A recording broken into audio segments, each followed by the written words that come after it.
Hello everyone, in this video we learn about a short story titled Helping the Dead by Sudha Murthy.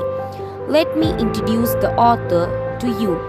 Mrs. Sudha Murthy is a Padma Shri awardee, Indian engineering teacher, multilingual author, motivational speaker and social worker. She is married to a co-founder of Infosys, Mr. N.R. Murthy. Helping the Dead is a wonderful story that describes the value of human relationship and also makes us to understand the value of respecting each other without expectations. Let us get into the story.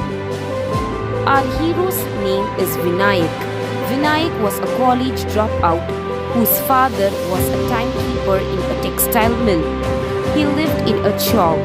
His family pinned the hope on him that he would complete his graduation and shoulder the responsibilities of the family.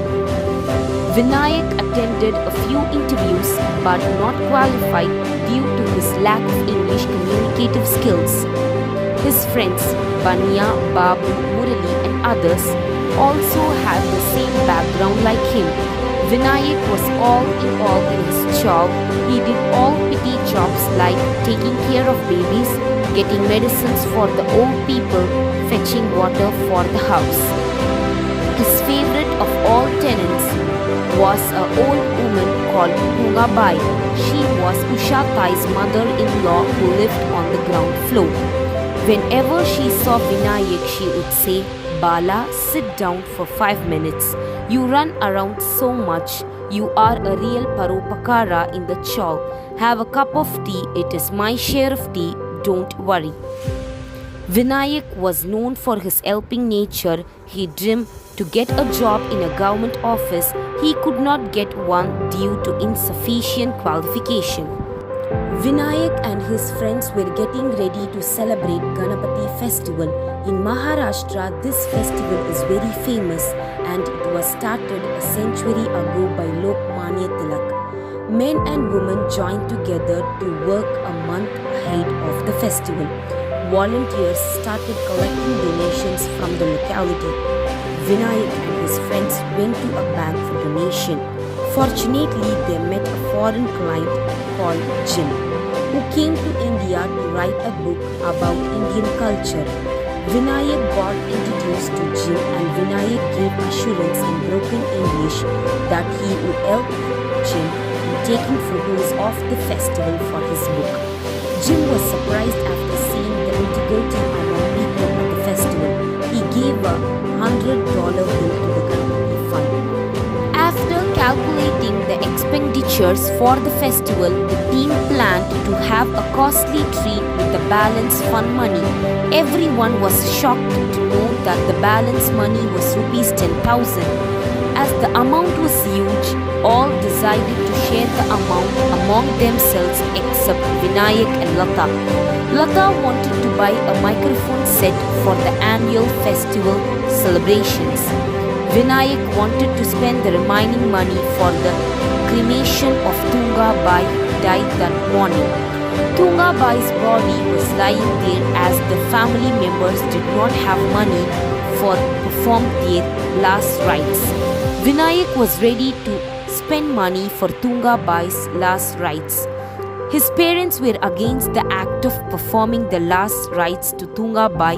Vinayak convinced his parents by saying, "It is not a bad work. One should help. Sooner or later, all of us are going to die right here in this crowded chawl. If we don't help our neighbors, please remember that nobody will be there to help either." After listening to Vinayak, all were ready to help Usha Bai's family. Vinayak realized that many such families would be struggling to do last rites to their loved ones. He requested his friends to donate money for families like Usha Bai's family. Vinayak said, "Mukti Sena, let's make a volunteer group. We will call ourselves Mukti Sena and we will help poor people." Thus the Mukti Sena's journey began. It was a difficult journey because it was heart to help everyone financially. Mill Union, where Vinayak's father worked, offered bundles of flea cloth to wrap the dead bodies. This a mark of religious ritual and respect. In the passage of time, Vinayak and his friends grew old, but not their service. Mukti Sena had honest volunteers who helped people without expectations. Today, Mukti Sena has 30 volunteers who have their own small business to take care of their family. Along with the business, they become honest volunteers when they help the needy. Their business never suffers because they know how to balance both.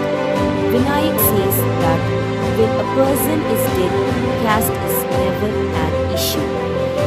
He salutes the mankind with great respect.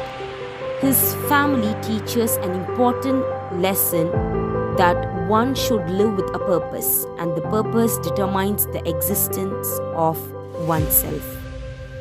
Have a purpose in life. Thank you, everyone.